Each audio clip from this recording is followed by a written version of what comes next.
In today's video, I'm going to teach you how to build a meeting notes database step by step. We're building this inside Notion, and by the end, you'll have a clean, scalable place to store meetings that anyone on your team can use and understand. Start by creating a new page inside your general team space. Putting the database here is important because it gives everyone default visibility.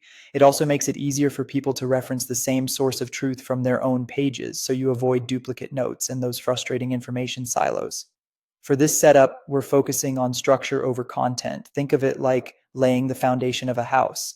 Once the database is designed well, all the meeting notes you add later will be easier to organize, retrieve, and share. Give the database a clear identity. Title it Meeting Notes and add a writing hand emoji as the icon. Small visual cues like this help the database stand out in sidebars and search results, making it quicker to spot during a busy day.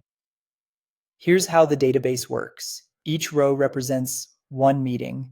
Each column is a property that categorizes the meeting, such as the date, the people involved, or the type of session. When you click a row, it opens a full Notion page where you can write detailed notes, paste agendas, or add action items.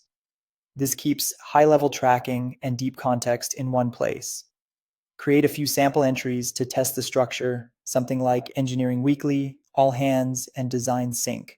These will help you see how properties behave before you roll this out widely. By default, Notion includes a multi-select property called tags.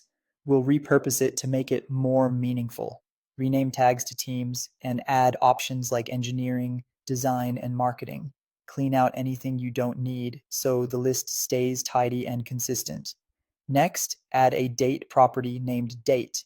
This lets you log when each meeting took place and makes it easier to filter or sort by time. Add a person property named attendees. This makes it clear who participated and who to follow up with later. It's especially helpful when you need to track context across departments. Add a multi-select property named meeting type. Use options like all hands, daily stand-ups, and weekly syncs.